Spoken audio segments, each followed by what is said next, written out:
Welcome back, Webelos Scouts, for Activity 7, Into the Wild and Making Clay Animals. Hemp Hill, Camino Real, Blanca Vista Elementary, and all others are welcome. For more fun activities at home, visit our YouTube channel, Sacred Springs Scout Reach. Please join me in the Scout Oath. On my honor, I will do my best to do my duty to God and my country and to obey the Scout law, to help other people at all times, to keep myself physically strong, mentally awake, and morally straight. Please join me in the Scout law. A Scout is trustworthy, loyal, helpful, friendly, courteous, kind, obedient, cheerful, thrifty, brave, clean, and reverent. A Scout is obedient. A Scout follows the rules of his family, school, and troop. He obeys the law of his community and country. If he thinks these rules and laws are unfair, he tries to have them changed in an orderly manner rather than disobeying them. A Scout is obedient. Show the Cub Scout sign. Tell what it means. Make the sign with your right hand. Hold your arm straight up. The two raised fingers stand for the Scout Oath and the Scout Law. The fingers look like the sharp ears of the wolf, ready to listen to a Kayla. Remember that a Kayla means good leader to a Cub Scout. Your mother or father or guardian is a Kayla. So is your Cub Master or your den leader. At school, your teacher is a Kayla. Say the Cub Scout motto. Tell what it means. The Cub Scout motto is do your best. A motto is a guiding principle and a rule for living. Do your best means trying your hardest, not just a little bit. Do your best all the time. Do your best in school and at home. Do your best when you play a game and help your team.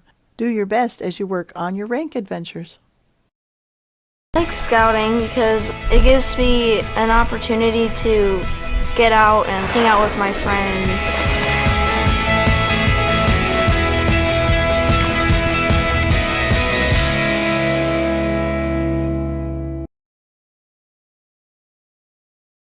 Requirement 1. Collect and care for an insect, amphibian, or reptile zoo. You may have crickets, ants, grasshoppers, a lizard, or a toad. Study them a while and then let them go. Share your experience with your Webelos den or family. A great way to learn about living creatures is to watch them. Collect some insects or reptiles and keep them in a box, jar, or other container for a few hours. Be sure they are in the shade and they have plenty of air. Watch them to see how they behave, then release them and see what they do next. Make notes on a page and share your experience with your Webelos den or family. My Zoo. Creature 1, where I found it, where I kept it, what it did in the zoo, and what it did when released. Crickets. Put an inch of moist soil in a small plastic jar or can. Sink the jar or can in the ground so its rim is level with the surface. Put a sweet, gooey mixture in the jar. This might be a mixture of 2 parts molasses and 1 part water, or some mashed up overripe fruit.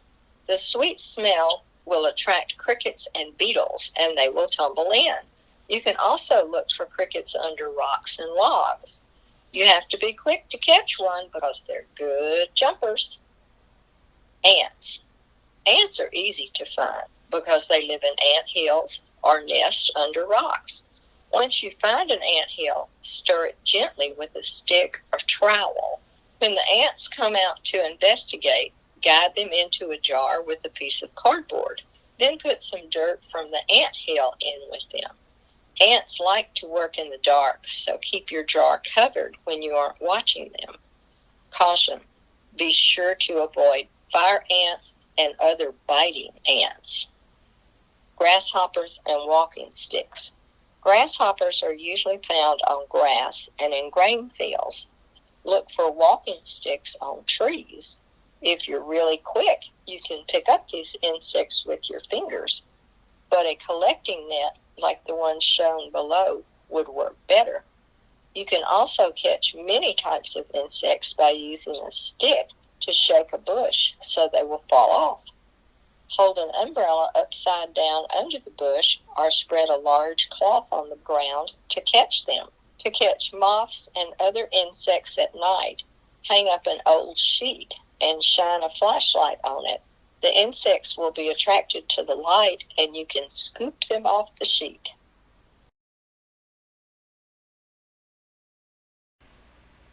Frogs, toads, and lizards. Amphibians, such as frogs and toads, can often be found in wet areas like the banks of streams or ponds. Lizards like to hide under rocks and piles of firewood in moist, undisturbed areas. So do snakes, so be careful. At night, lizards can be found around porch lights, which attract the insects they like to eat. In cool weather, they like to sun themselves on rocks and dead logs. Sneak up on them slowly and capture them with a net. Be sure not to hurt the frogs, toads, and lizards by squeezing them. Instead, gently transfer them from your net to a container. Turtles. You can find turtles around small ponds where the ground is damp and there are plenty of places to hide. Dig a trap that's about 10 inches across and 10 inches deep with steep sides. Put some bait like lettuce in the bottom of the trap and a little more bait around the rim. Eventually, a turtle should venture into the trap and be unable to get out. Grasp the turtle gently by the sides of its shell. Be sure to check the trap frequently and fill it back in with dirt when you're done. A scout is kind. Be sure to release animals soon after you capture and study them so they may return to their natural habitat. Requirement 2. Set up an aquarium or terrarium. Keep it for at least a month. Share your experience with your Webelos den or family by showing them photos or drawings of your project or by having them visit to see your project. Aquariums. An aquarium is a tank that holds fish and other marine creatures. Aquariums can be really fancy, but you can start with just a simple 10-gallon fish tank, which will hold up to 6 goldfish and a few snails.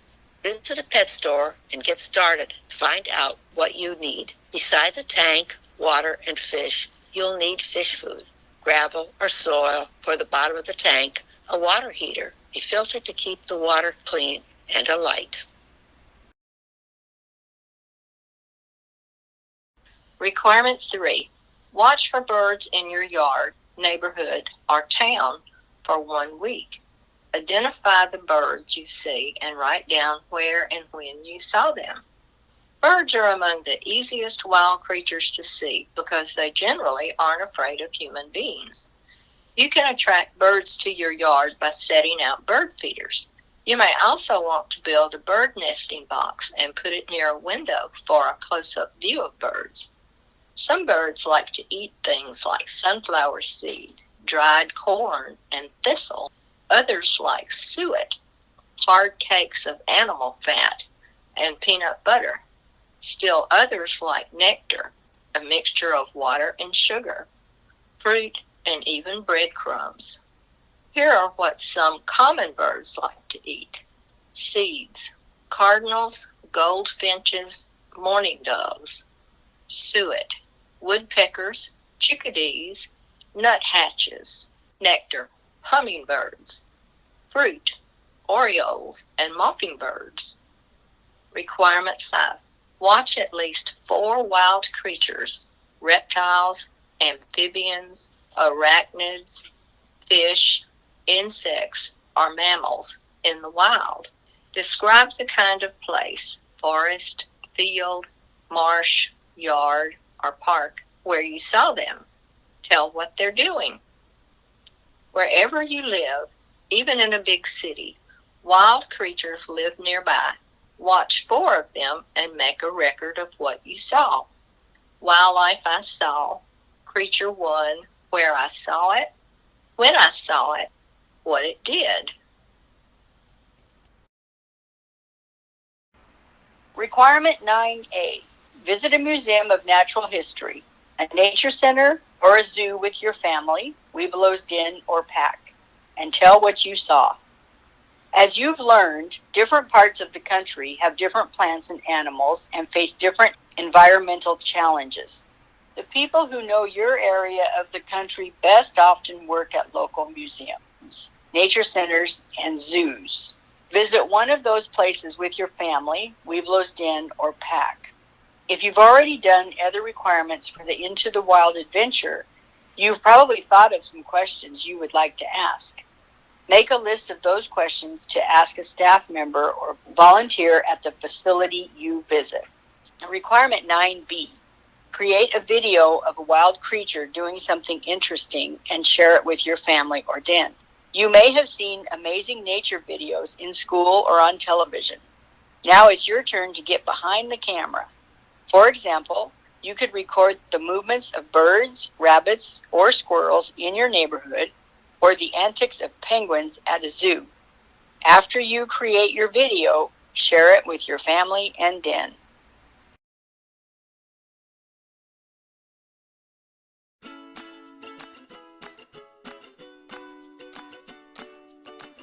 Hi Scouts, welcome to the National Mississippi River Museum and Aquarium in Dubuque, Iowa. We're part museum, part science center, and part aquarium. My name's Jennifer, and today we are going to go learn about some of the awesome habitats found up and down the Mississippi River. Let's go!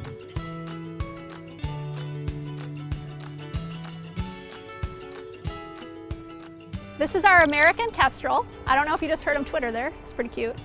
Kestrels are found up and down the Mississippi River. They're one of our most common falcons here in North America. And falcons are what we consider a migratory bird. So what that means is that falcons have one part of the country where they like to spend their breeding season, where they have their babies, and they actually move to a different part of the country for the winter, primarily so that they can find food. Birds move in response to food availability. In North America, we have 4 main highways that birds use to move from one point to another. Along the Mississippi River, we are part of the Mississippi Flyway. Approximately 325 different species use this flyway to move from their breeding grounds to their wintering grounds. Our Mississippi Flyway makes up a massive area. It's going to include Iowa, Illinois, Wisconsin, the Midwestern states, but it actually extends all the way from Alaska and northern Canada down into the Gulf of Mexico. So the birds that are using this highway to move from breeding grounds to wintering grounds, they actually will travel that whole distance and sometimes even end up into South America. Birds, as they're migrating, they're looking for great spots where they can stop, they can rest, they can spend an evening kind of conserving energy, and more importantly, all these little stopping grounds up and down the Mississippi River provide a lot of animals great spots where they can raise their family, where they can hunt their dinner. So we're going to examine those habitats.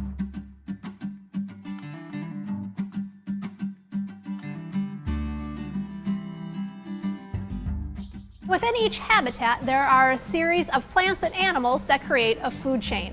We group those plants and animals into 3 main categories. Producers, which are plants, consumers, which are the animals that eat things like other animals or plants, and detritivores, which eat all of the dead things. Let's go meet a few of them now. The base of our food chain is the producer. The producer is a plant that uses the sunlight to make food. Behind me are some great examples of producers, such as this big blue stem grass. I have here an eastern box turtle. This is an example of a consumer. This particular animal loves to eat things like plants and occasionally a large bug. Like most consumers, it's going to be eating plants and other animals. I am holding a crayfish. This is a great example of one of those animals that we call a detritivore. What that means is this animal goes around and eats dead things from the bottom of the river or those wetlands. And that helps actually recycle the nutrients back into the habitat so that our producers or our plants can grow up big and tall and start the whole cycle over again.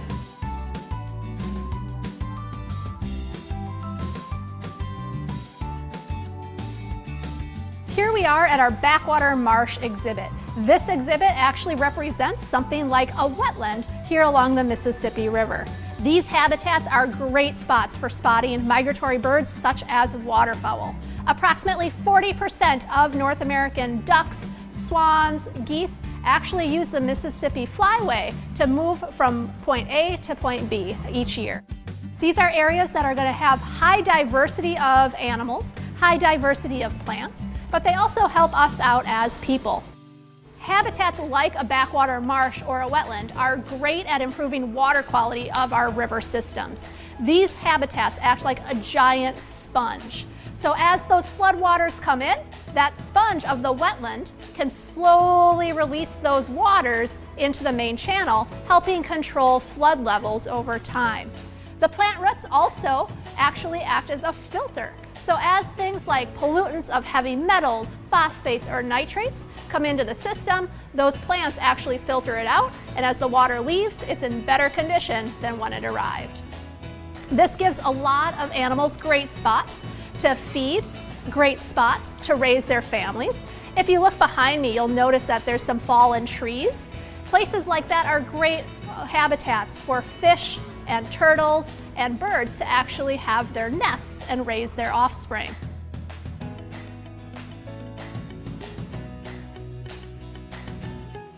When you think of things like the river and the wetlands, humans, we influence them a lot by what we put into our environment. Things like pesticides or rodent poison can actually have a big impact on animals like this barn owl. The barn owl eats about 1,000 mice a year in the wild. So if you are using a rodent poison in your home, you actually could be making the owl sick instead of a rodent. So by being smart about what we put into the environment, we can help a lot of our animals up and down the Mississippi Flyway. Thanks for joining us today at the National Mississippi River Museum and Aquarium in Dubuque, Iowa. Next time you're in town, we would love to show you around campus. In the meantime, adventure on.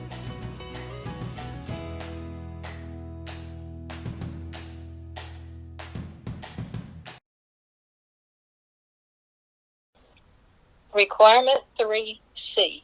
Create an object using clay that can be fired, baked in the oven, or air-dried. In addition to using store-bought clay, you can create your own modeling clay. Ingredients: 4 cups of flour, 1.5 cups salt, 2 tablespoons vegetable oil, 1 cup warm water, and food coloring is optional. Directions: combine the flour and salt in a bowl. Combine the oil and water in a second bowl. Add a few drops of food coloring if you want to make colored clay. Stir the dry ingredients into the liquid ingredients. Put the modeling clay on a floured surface. Knead until smooth. This clay will last a long time if you store it in an airtight container in the refrigerator. Once you have made your creation, bake it at 200 degrees for 30 to 45 minutes or until it sounds hollow when you tap on it. After your sculpture cools, you can paint it and then cover it with clear shellac to protect it. Welcome back to Coolest Crafts. Today is another easy clay animal tutorial, so let's get right on into it. I thought I'd start off first with a panda. So I'm taking a ball of white clay and rolling that into a cylinder, and I'm making the top slightly more narrow than the bottom. Now I'm taking a ball of black clay and flattening that out slightly, then attaching it to the top of our white clay, rolling them together until they're properly joined. Next is a white ball for the head and a small ball of black clay for the ears. Just roll that into a ball, flatten it into a circle, and cut in half. I'm taking some balls of black clay and flattening them onto the face. Add a black triangle for the nose, and then I'm taking a ballpoint tool and making indents for the eyes. And it's time to put the head on the body. I thought its body was a little bit too big, so I just cut off a bit at the bottom. Now with 4 balls of black clay, we're just making the arms and legs. All of the limbs are going to be rolled into teardrop shapes. Once those are attached, it can now be baked, and this is our finished panda. Next up, we have our squid. Now, a squid has 10 arms, but 2 of their arms are longer than the other 8 and are called tentacles. Once everything's rolled out, I'm just attaching all of the arms onto a ball of clay the same color, and this will be the bottom half of our squid. For the top half, I'm taking a ball, rolling it into a cylinder, and then pinching the ends flat and into a point. I'm also making sure the top looks more like a cone. And once I'm satisfied with the shape, I'm taking a big ballpoint tool and rounding out the other end. Now just indents for eyes and some white balls for the eyeballs. Taking a bit of black clay and adding that for the pupils. Then we can attach the head to the rest of the body, and this is our finished squid. For this animal, we have a dog. I'm taking a ball of brown clay for the body and rolling it into a cylinder. I'm adding a bit of a curve and making one end slightly wider than the other. Now let's take another ball of brown clay and use it for the head. To make the mouth, I'm using a brown clay that's slightly lighter than the head. I'm just going to make a pink tongue real quick. Then that tongue will go on top of the bottom snout, and another 2 balls of clay will go on top of that. Then on top of that is going to be the dog's nose. Some indents for eyes, and the same dark brown color for the ears, just roll out teardrop shapes.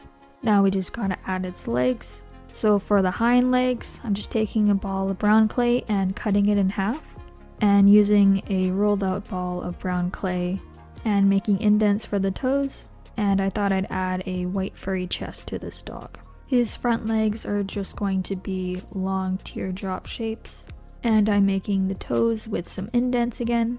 And then those are just being placed on either side of the body, making sure to curve them.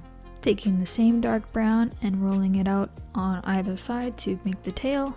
And before placing the head, I'm just cutting off a little bit of excess clay so it fits better. And once the head is on, it's ready to be baked. And this is our finished dog.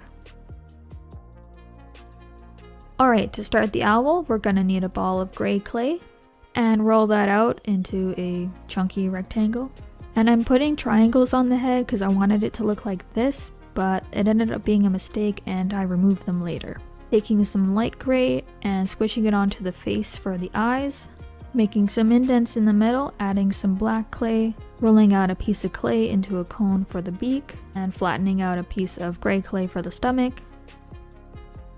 Then I'm rolling out 2 balls of clay into teardrop shapes with a slight curve, and those will be the wings. Just adding some lines on the bottom, then attaching on either side of the body. I also wanted to add a little bit more detail to the eye area, and using the same clay we did for the beak, I'm making some feet by shaping some triangles and making indents for the toes. This is also when I decided that the beak was too big and made a smaller one, and also decided that I hated the eyes. So I tried to tear those out and that ended badly. And then I replaced the entire thing, and after baking, our owl is looking cute but derpy.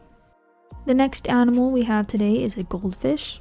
So I'm taking a ball of orange clay. Now using some slightly darker orange clay, I'm going to be making the fin on top. Just kind of squishing it into a flat triangle shape and then curving one side.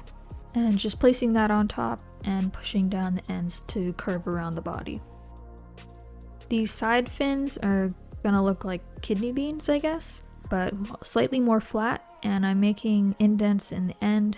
Add that on either side, and we're gonna do very similar ones for the back. We're going to make 2 of them and add them one on top of each other. And this goldfish is going to have big googly eyes and some big lips to go with it. And your goldfish is ready to be baked. Alright, that's all I have for you guys this week. Hopefully you enjoyed. If you did, be sure to like and subscribe for more easy animal tutorials. But other than that, hope you guys have a great rest of your day, and I'll see you all next week. Join us next time for Activity 8, an obstacle course and fitness. If you are interested in joining a pack near you, visit beascout.scouting.org.